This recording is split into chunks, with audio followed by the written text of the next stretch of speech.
Hello, everybody, and welcome back to Coach's Corner. Today, we have the head men's golf coach, Matt Jeran. Coach, thanks so much for joining us. No problem. My pleasure to be here. First and foremost, how is quarantine? How's your family doing? How are you being able to adjust, to these tough times? We're all doing very well here. My two daughters finished college just like the Mount kids did middle of May, and my son finished his high school stuff just recently. So thankfully, everybody's happy and healthy, trying to enjoy the summer now. Yeah, that's great news. All we could hope for in these times is that everyone's healthy. So it's great to hear that, a part of our Mount family is doing well. So, let's just start off with learning a little about you, Coach. When did golf, become sort of part of your life? And, when did you know that you really loved the game? Well, growing up as a kid, I didn't play golf, at least, in an organized capacity. It was always one of the things my friends and I did, just like most kids playing softball, baseball, football. It was just something we did occasionally in a local golf course, $2 for 9 holes, junior rate. And then by the time I got to college, after playing sports, some friends of mine put together a club team, and we competed pretty much amongst ourselves. It was basically like an intramural program, and by that time, which I think was a sophomore in college, I was kind of moving away from my competitive days as an athlete, and really was kind of love at first sight. I kind of enjoyed the whole thing about being outside, seeing beautiful scenery and sharing laughs with friends. It's get a kick out of seeing former athletes and students of mine that play other sports that come around, see the light, I like to say, and begin to take a shine to golf as they advance in years. So for me, it really wasn't something I grew up with, but boy, have I grown to appreciate how much it truly is a metaphor for life. That's awesome. Yeah, golf's really a beautiful game, and it's one of the games that, you can play with social distancing. So it's great that it's going on, and, it definitely gives, people a lot of enjoyment. When did you always want to coach at the collegiate level for golf, or, what made you want to take this next step and coach collegiate level golf? Well, coaching in general was I guess a natural progression, because I competed in soccer and wrestling as a kid in middle school, high school, and college, and to be on the other side of it, where you're actually leading the players instead of being part of them, was something that I always was curious about. Whether or not I'd be any good at it, or whether it's something I would enjoy as much as competing. And I have to say, all these years later, that I'm always surprised how much I have grown to, and knew pretty quickly that it was something that was very satisfying and very enjoyable. To coach little kids, and then to develop a high school program, and then have an opportunity to coach in college. It's really been kind of a dream come true for me. I really enjoyed the successes I've had, and I feel like there's so much left to accomplish at the Mount, and I'm just really excited to be blessed with the honor of leading the program. Yeah, and you've certainly done a great job thus far. The department has definitely taken notice. After a great season last year, a bunch of great guys played some great golf last year. So, how have the men on your team taken to the adjustment, this whole quarantine project, and how have you been able to help them personally in the classroom and training for next season, during these difficult times?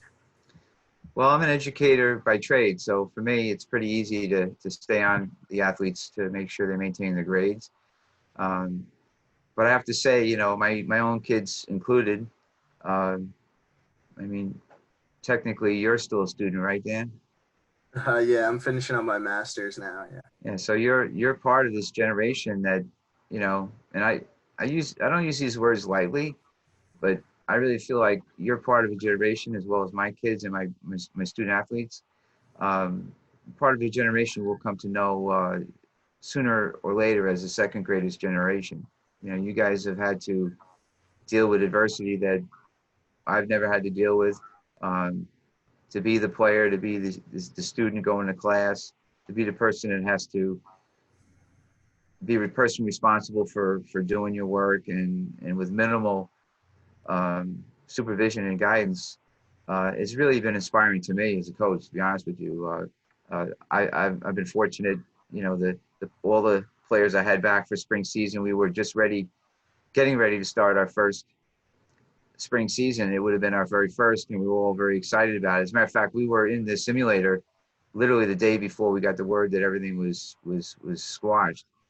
So to say we were disappointed is an understatement. So I've been really very genuinely impressed and inspired by all the young people, not just Mount students, but my own children and the students I teach in my day job. And it just gives me assurance that our country is going to be in good shape once we get past this.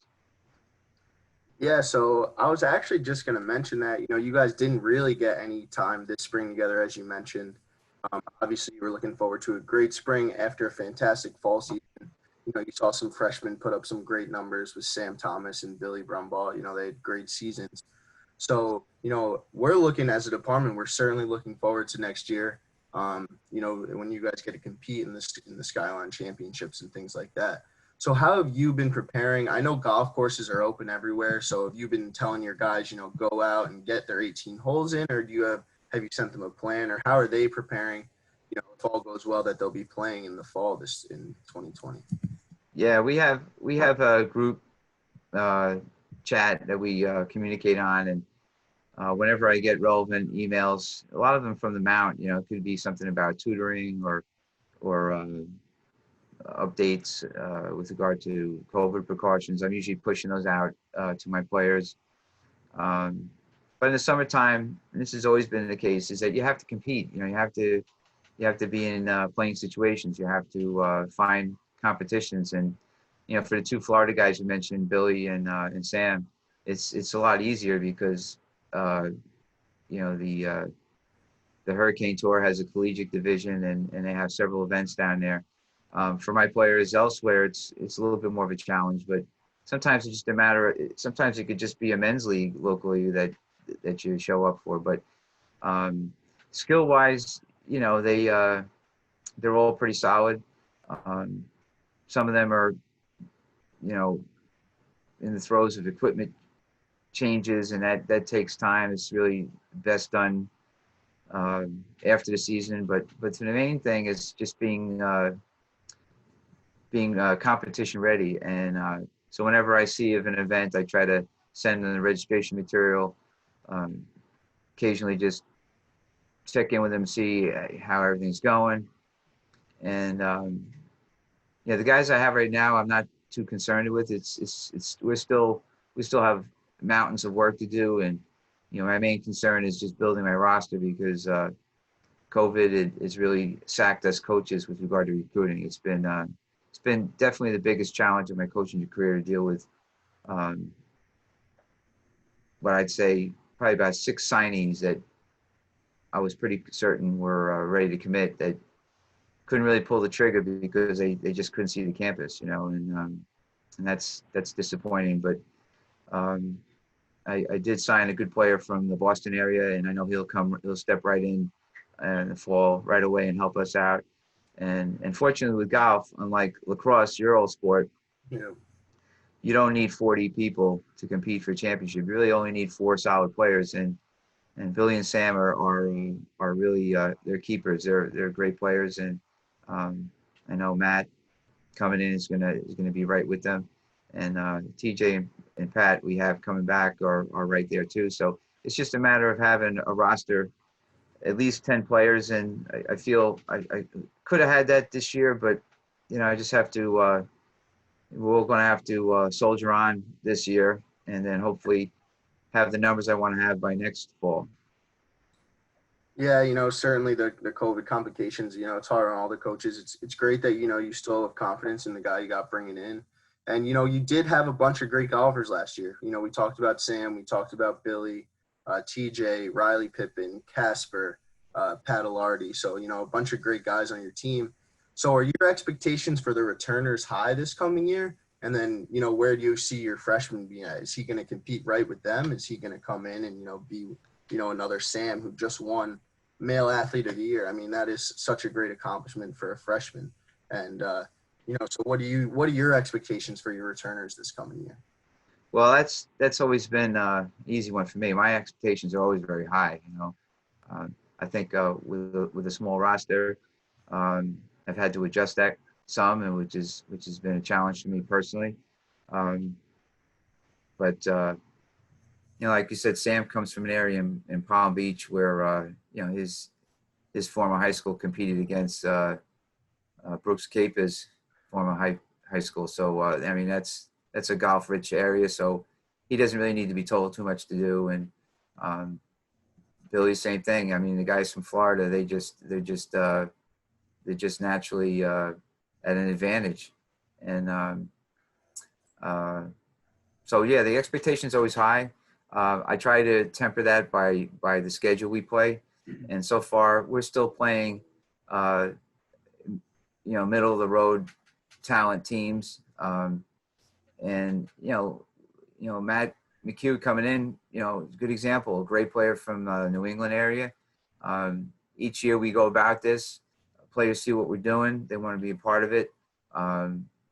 Where we are located, for a young person to benefit from our proximity to New York City, having a choice among many quality internships. I'm sure you know this as a graduate, and having that transfer and parlay into a career opportunity or a job offer is really tough to beat. It's one of our biggest selling points.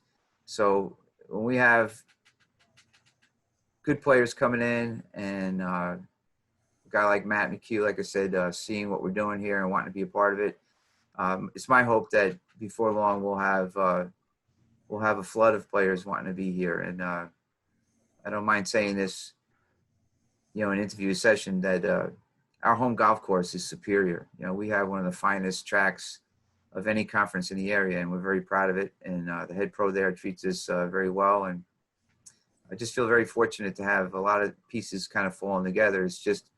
I just wish I had a roster twice as big as what I have, and I'm going to be keep working to the point until we get to that point. Yeah, I mean, you said it best. We really do have so much to offer at Mount St. Vincent, and and you're building such a great program that I'm sure in no time, unfortunately, everything that's going on in the world is, definitely set us back a little bit. But we're sure you're going to come out ready to go next year, and we're definitely excited to see it. Get to go out to that course every day must be a certain pleasure. Your guys must love that. It's certainly beautiful over there. Yeah, if we have to self-quarantine, players coming, like, right now I just checked in the news that, players from out of state may face that. I'm hoping that it won't be the case, but if we have to self-quarantine and stay local and have to suffer through rounds at Willow Ridge and the torture it is to walk on those manicured fairways, I think we're going to be in good shape. Yeah, you're going to be all right. Maybe you just go out there for 14 days, stay at the golf course. Fortunately, NCAA has reduced our minimum amount of competition. So between fall, whatever that looks like, and spring, I'm sure we'll have no problem getting our contests in. And one of the challenges right now is a lot of the coaches I know, they're still waiting to hear from their host facility about, what dates are available. And normally I start to put the schedule together, through past weeks up through now. It may be that I'm scheduling contests through late August, which is not something I like to do, but there's enough Division III programs in and out of conference, and never usually a shortage of too many teams that are reluctant to come to the Willow Ridge Country Club. Right. So Everyone wants fortunately, especially on a Saturday, Sunday when we have it available, which is another nice thing. So Right. I'm hoping that we should have plenty of interest in coming to come and compete on our home track. Right. So if all goes well in a perfect world, you got a full fall season. We get to see the Mount team competing in the Skyline Championships. You guys have certainly the past, few years is nothing but a steady incline. Where do we see Mount finishing in these Skyline Championships in 2020? I think a great goal is right in the middle of the pack. I think each year we've taken a nice step. Last couple of years we've adorned at least one or two of our student athletes with all conference honors, which is a tremendous thing. I'm very proud of that. But individual success is one thing, and I'm all about the team. So if we can be somewhere in the middle, I think that would be a great step. And make no mistake, we're all about taking steps every year. And Coach Jeran's pretty impatient sometimes when it comes to being up there at the top. And like I said, we're still a couple of years away, but fortunately, with a small roster, 10 guys that really are on the same page, single-minded with one goal in mind, it'll be really quite satisfying to see us at the top sooner or later. Yeah, as a department, we're certainly looking forward to that. But, thanks so much for joining us today, Coach. It was a pleasure. I hope you and your family stay safe. And it was great talking to you, Coach. Thanks so much again. You too, Dan. I hope the same for you and your family.